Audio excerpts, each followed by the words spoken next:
Good morning, students. Welcome to Novel Economics Hub. Myself, Savita Chauhan. So, students, today's topic is AR and MR under different competition. ठीक है, तो topic समझाने से पहले मैं आपसे ये कहना चाहूँगी, please subscribe my channel, bell icon दबा दीजिएगा और हाँ, लाइक और शेयर करना न भूलें. Thank you very much. So हम अपना टॉपिक स्टार्ट करते हैं. As you know, different market होती हैं, एक perfect competition, monopoly competition and monopolist competition. Like okay, perfect competition में as you know there are more firms and more buyers. बहुत सारी फर्में होती हैं, बहुत सारे सेलर्स होते हैं. तो वहाँ पर लास्ट टाइम आपको मैंने बताया था कि इक्वालिब्रियम जो होता है वो उस पॉइंट पर होता है जहाँ पर AR और MR क्या होते हैं, इक्वल होते हैं. और एज यू नो AR और MR जो है इक्वल वहाँ पर होते हैं जो कि प्राइस डिसाइड कौन करती है, कंपनी. इंडस्ट्री जो है वो प्राइस डिसाइड करती है और वहाँ पर AR और MR बराबर होते हैं. तो नाउ सी दिस डायग्राम.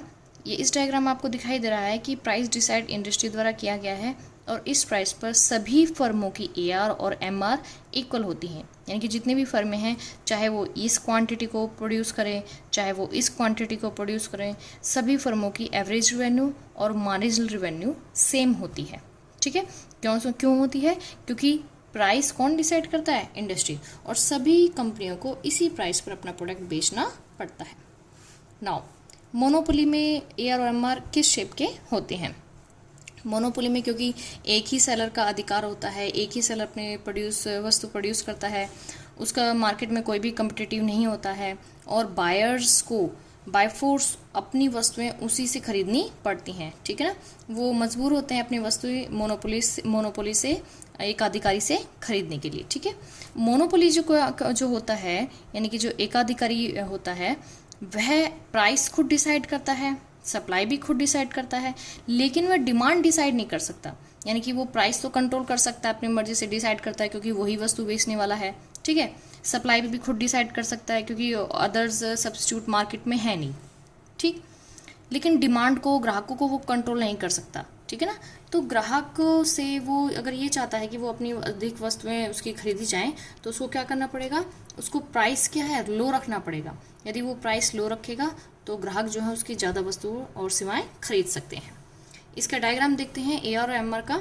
यहाँ पर आप देख रहे हैं कि AR जो है वो भी नीचे गिरा हुआ है और MR जो है वो भी नीचे गिरा हुआ है. ठीक है, मोनोपोली में AR और MR दोनों ही नीचे गिरे हुए होते हैं. ये इनका डिमांड कर्व आप कह सकते हो कि AR जो है, MR जो है, इनका डिमांड कर्व होता है. तो ये कैसे होते हैं, नीचे की ओर झुके होते हैं.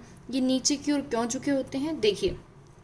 अगर मान लीजिए एकाधिकारी इस क्वांटिटी को प्रोड्यूस करना चाहता है तो वो इतना, यानी कि इस प्राइस को रखेगा और ये प्राइस क्या है, हाई है. इस प्राइस पर उस वस्तु की जो क्वांटिटी है वो क्या है, कम. ठीक है, अब यदि वो प्राइस कम कर देगा तो वो ज़्यादा क्वांटिटी सेल कर सकता है. इट मीन्स मोनोपोली में यदि एक अधिकारी अपनी वस्तु की ज़्यादा मात्रा बेचना चाहता है तो वो अपने प्राइस को कम रखेगा. ठीक है, इसलिए एवरेज रेवेन्यू और मार्जिनल रेवेन्यू कर्व कैसे होते हैं, नीचे झुके हुए होते हैं. ठीक है, यानी कि लोचदार होते हैं. कैसे होते हैं, लोचदार. ठीक है, लेकिन ये कम लोचदार हैं. कम लोचदार क्यों है, देखो आप ये देखिए, ओरिजिन जो है उसके ज़्यादा नज़दीक हैं. ये कम लोचदार इसलिए होते हैं क्योंकि पूर्ति और प्राइस को एक अधिकारी खुद डिसाइड करता है, इसलिए इनमें ज़्यादा फर्क नहीं आएगा.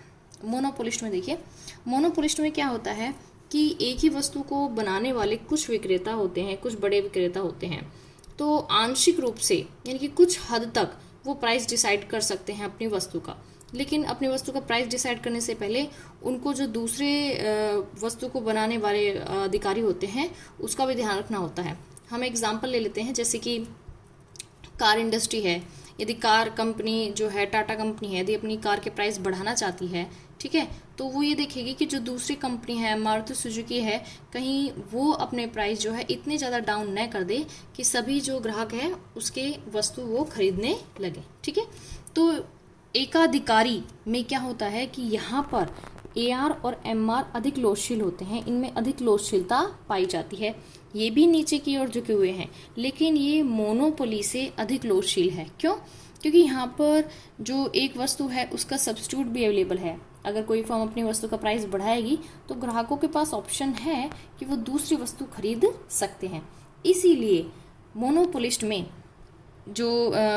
में क्या होता है, एकाधिकारी को अपनी वस्तु बेचने के लिए उसको प्राइस को कम रखना पड़ेगा। ठीक है, तो अब आप समझ गए होंगे कि तीनों ही कंपटीशन में AR और MR की शेप डिफरेंट होती है।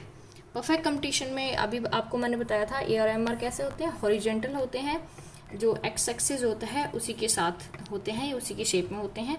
जबकि मोनोपोली में AR MR नीचे गिरे हुए होते हैं, लेकिन ये कैसे होते हैं, लेस इलास्टिक होते हैं। कैसे होते हैं, लेस इलास्टिक, यानी कि कम लोचदार होते हैं। इनमें कम लोच होती है क्योंकि प्राइस और सप्लाई एक अधिकारी खुद डिसाइड करता है।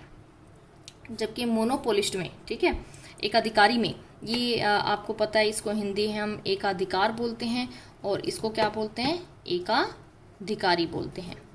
जबकि मोनोपोलिस्ट में प्राइस बशर्ते जो है फर्म अपने आप डिसाइड करती है, सप्लाई भी अपने आप डिसाइड करती है, लेकिन उसकी जो डिमांड है वो बहुत ज़्यादा लोचशील होती है। ठीक है, ये बहुत ज़्यादा लोचशील होती है, इसलिए उसको AR और MR उसके भी नीचे गिरे हुए होते हैं, लेकिन उसको प्राइस जो है वो बहुत ही कम रखना पड़ेगा ताकि उसकी वस्तुएं अधिक बेची जा सके। ठीक है, तो आपको आज का कंसेप्ट समझ में आ गया होगा कि AR और MR की शेप डिफरेंट कंपटीशन में किस तरह की होती है। Thank you very much.